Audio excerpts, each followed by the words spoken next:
It started with 13 days. Just 13 days between promise and decay, between a man of deep faith rising to the pinnacle of spiritual power, and his body swelling, rotting, and some say bursting inside the very tomb meant to honor him. He never even sat on the throne. This is the true story of the shortest papacy in history. A man chosen to lead the Catholic world in a time of fire, famine, and fear, who died before his coronation robe was ever fitted, and whose death became one of the most grotesque footnotes in the Vatican's long, shadowy past. You probably won't survive this. So before you get comfortable, take a moment to like the video and subscribe, but only if you genuinely enjoy what I do here. And if you're listening from somewhere with candlelight weather, maybe Ohio, Oregon, or even overseas, drop your time zone in the comments below. I'd love to know who else is drifting through the past with me tonight. Now dim the lights, maybe turn on a fan for that soft background hum, and let's ease into tonight's journey together. Giovanni Battista Castagna wasn't born to be a pope, at least not on paper. But Rome in the late 1500s was a place where ambition and bloodlines danced together behind curtains of incense and ritual. He was born in 1521 into a respected Genoese family, a diplomat, a theologian, a man with a voice that soothed and a spine that rarely bent. Over the years, he carved a quiet path through the hierarchy of the church, not flashy, not scandal-ridden, but marked by a kind of hard-earned trust. That trust earned him the red hat of cardinal, and eventually it would earn him the white one. September 15th, 1590. He was elected pope. The conclave had been tense, brutal, even as papal elections often were. Factions bled into one another: Spanish interests, French ambitions, Roman egos. But somehow Castagna emerged as a compromise, a bridge, a man seen as both pious and politically neutral. He chose the name Urban VII, a nod to peace, perhaps, to humility. But 13 days later he was dead. He never wore the papal tiara, never signed a single decree as pontiff. He died on September 27th, 1590, of what official sources called malaria. And yet even in death, his story was just beginning. Historians agree on the timing. He was elected. He grew ill almost immediately. Fever, weakness, delirium. Within a week, he could barely speak. By the 10th day, he couldn't rise from bed. And on the 13th, the bells tolled for a pope who had never reigned. But here's where things begin to rot, literally, because Urban VII's death wasn't quiet, nor was it dignified. Within hours of his passing, witnesses reported an unusual odor, sour, metallic, unnatural. It drifted from his chambers into the Vatican corridors, the kind of scent that made even seasoned clergy press handkerchiefs to their mouths. His body was bloating, rapidly, unnaturally. At first, officials ordered quick embalming, but whether due to heat haste or hesitation, the process was incomplete. Some say the internal organs had already begun to decompose. Others whisper that something had been placed inside the body, a poison, perhaps that accelerated the decay. A curious note, Urban VII was known for his strong anti-corruption stance. Even in his brief days as Pope-elect, he had already issued declarations condemning simony, the selling of church offices, and was rumored to be planning a purge of Vatican graft. So when his belly began to distend and strange discolorations appeared along his sides, some began to whisper, not just illness, but intervention. To understand the stakes, you have to understand what Rome was in 1590. The plague had passed through recently leaving bodies stacked like firewood along the Tiber. The Inquisition was in full force, heresy trials, torture chambers, church coffers strained by wars fought in the name of Christ and kings alike. And here stood a man quiet, principled, incorruptible, who suddenly dies before he can act. Historians still debate whether Urban VII was murdered. There's no forensic proof, of course, no autopsy, no signed confession from a cardinal with a dagger under his cloak. But the timing was strange. The decay was rapid, and the Vatican moved fast, too fast, some say, to put his death behind them. Obscure Vatican records mention that his body was sealed in a temporary tomb within hours of death before full rites were conducted. The official reason, sanitary concerns, but others believe the real motive was concealment, to get the body out of sight before more questions could be asked. A darker detail often left out of sanitized biographies: the papal physicians allegedly refused to stand near the corpse. One wrote, "The air around him burns the nose." Another demanded triple incense during the final prayer. And one chamberlain, his name lost to time, reportedly muttered, "He's not dead, he's boiling." Perhaps poetic, perhaps prophetic, because what happened next would become the most infamous part of Urban VII's legacy. Not his theology, not his reforms, but what his corpse did after burial. Rome, 1590. Beneath the marble floors and gold-stitched vestments of the Vatican, something was festering. It wasn't just Urban VII's corpse. It was everything around it. The papacy at the end of the 16th century was not merely a spiritual office.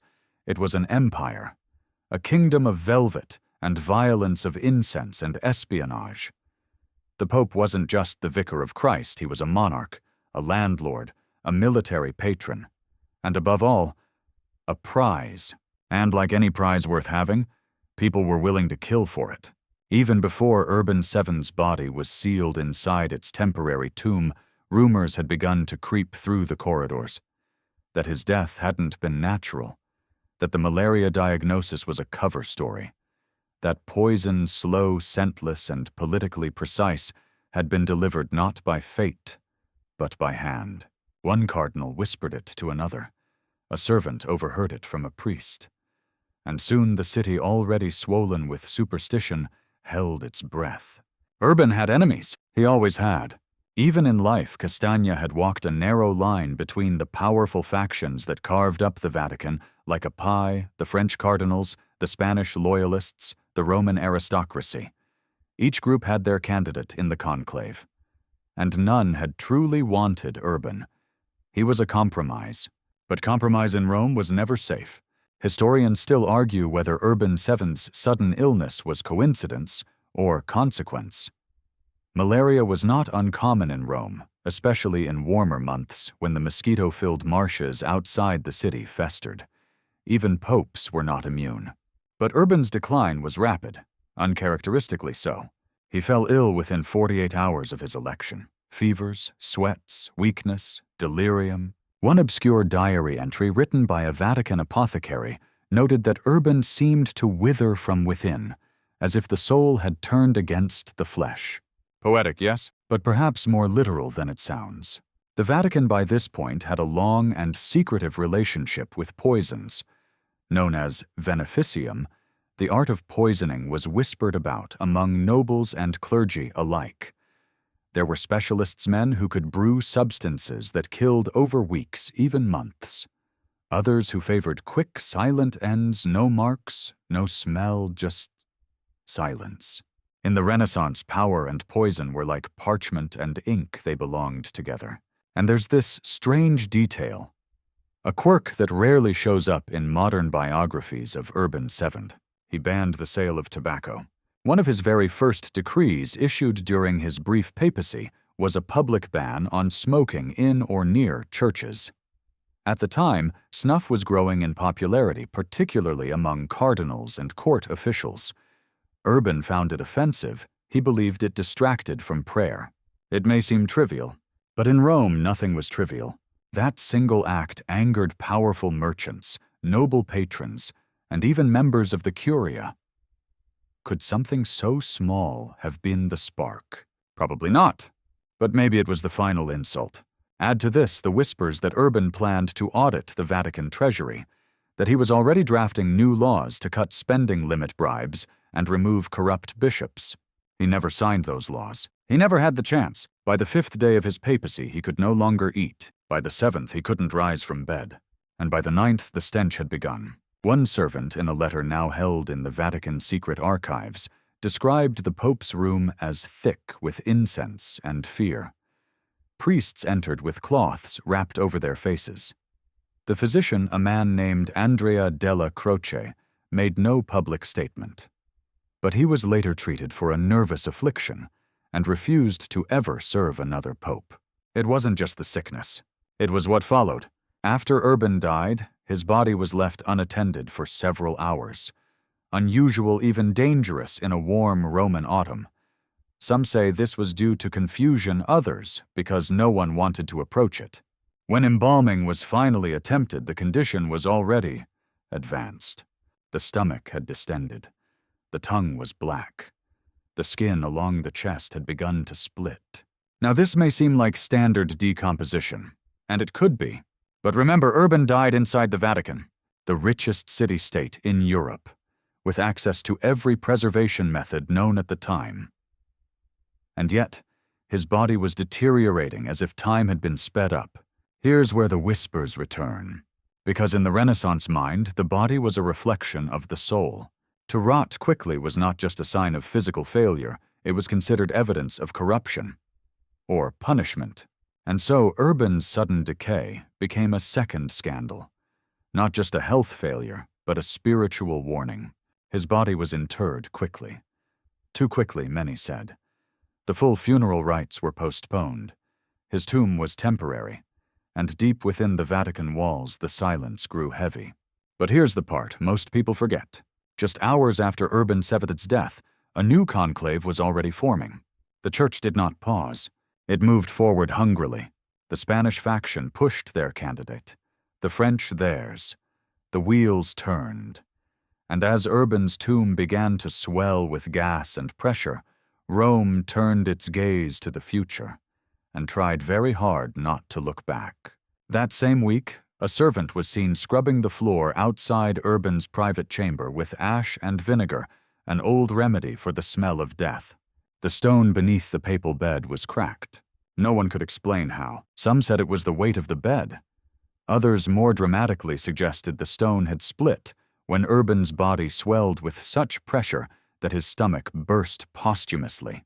A myth, perhaps, but the story caught on, and like all things whispered behind altar doors, it endured.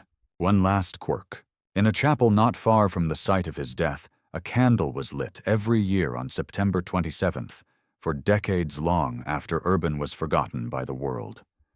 No plaque, no mention. Just flame, a quiet act of memory, or atonement.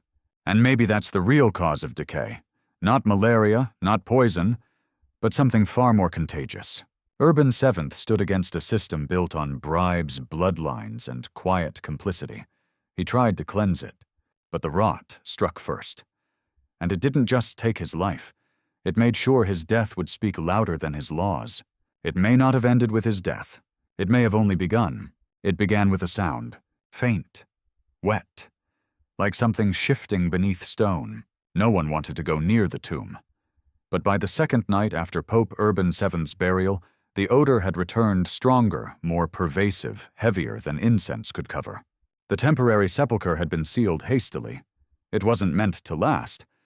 But the tomb did not remain quiet. By the third night, a guard reported hearing a crack. By dawn, a dark stain had appeared beneath the marble slab. Some said it was condensation. Others weren't so sure, because the smell was no longer just the scent of rot. It was pressure, gas, decomposition in motion. And then one morning it happened. The tomb gave way. No one knows the exact time. No bells rang. No trumpet blew. But when the chamber was opened again, something had ruptured. The body of Urban VII had swollen so violently, so grotesquely, that it split the seal of his resting place. Fluids had leaked through the joints of the tomb. The linen wrappings were burst. Flesh once pale and solemn had darkened, bloated, and pressed outward. Witnesses would later say he looked more like a drowned man than a pope. One chamberlain tasked with inspecting the site refused to return. Another collapsed outright. The tale spread quickly. Behind locked doors, cardinals whispered, "The Pope had exploded." That phrase became legend.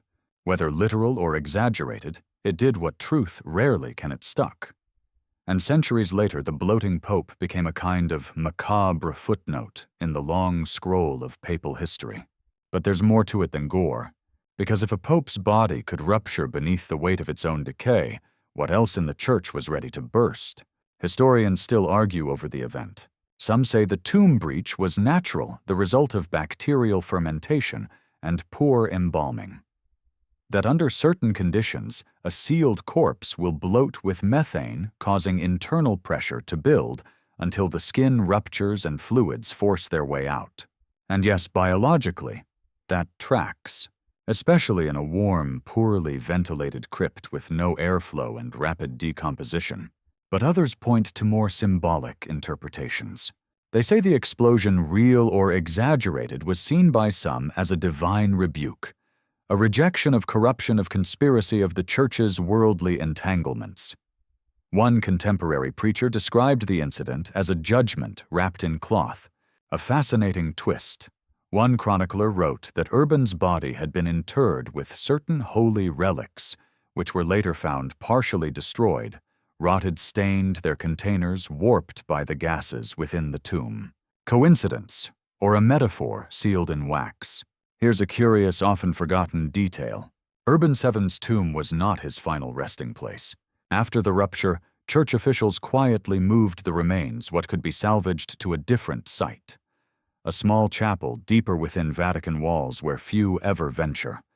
No monument, no inscription.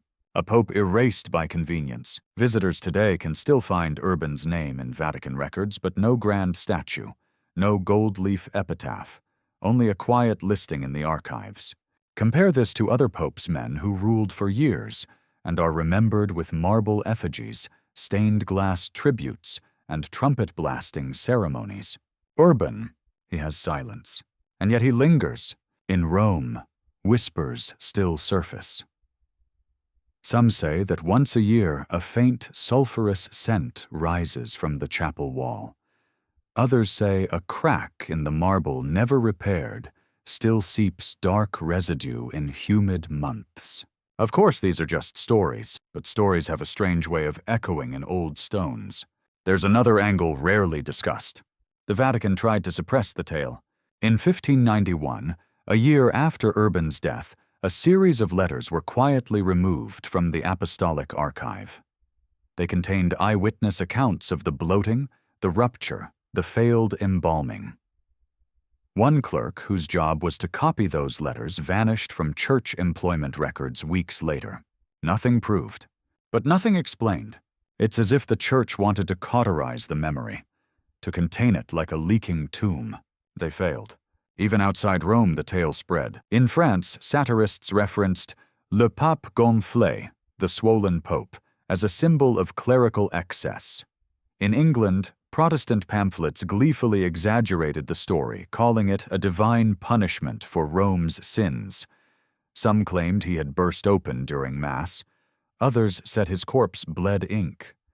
The details shifted, but the image endured, and still does. Even in modern history, when popes die under far more sanitary conditions, the shadow of Urban VII is never far. Funeral planners whisper his name when considering crypt ventilation. Archivists treat his records with peculiar care. And every so often a tourist in St. Peter's Basilica asks the question, "Is it true, did a pope really explode?" To which the only honest answer is, kind of, and kind of not. Because in history the truth is rarely the clean part. It's the part that leaks, that stains, that cracks the marble just enough to make us wonder. What else was buried? That never stayed buried. Centuries have passed. The Vatican has changed. The world has changed. But the memory of Pope Urban VII hasn't decayed. It lingers like the faint odor beneath old stone. Historians, scholars, skeptics, they've all taken turns trying to exhume the truth behind his grotesque, short-lived papacy. What they find is not just a tale of death and decomposition, but a symbol, a parable disguised as biology. Because Urban VII didn't just bloat in the tomb, his story has swollen with myth. The shortest reign in papal history, the fastest corpse to decay, The only pope, they say, whose tomb broke open under pressure from within. And with all strange history, there remains one lingering question. Did he really explode? Modern historians will tell you no, at least not in the Hollywood sense. There was no thunderclap, no geyser of gore splattering across marble frescoes. What likely happened, they argue, was far more mundane and more unsettling. After death, especially when embalming is incomplete, the body becomes a closed system. Internal gases, methane, hydrogen, sulfide, ammonia build. The skin stretches, the abdomen distends, pressure rises. And without release, the weakest points rupture. In a sealed crypt, even a minor rupture can be catastrophic. Fluids seep, gases escape. The stone itself unvented may shift or crack, especially if the seal was hurried, especially if no one wanted to look too closely. And that's the part modern scholars return to again and again. No one wanted to look too closely, because Urban VII had touched something raw, not just in his stance on tobacco, not just in his desire to purge corruption, but in what he represented: a moment of clarity. A man of integrity chosen by accident who dared to point at the rot beneath the gold. And the system responded the only way it knew how. Quickly, quietly, permanently. Historians still argue whether the rumors of poisoning are plausible. Some say there's no motive. Urban hadn't ruled long enough to threaten anyone. Others say that's exactly the point. His death came so early, so suddenly, it's as if someone was working from a checklist.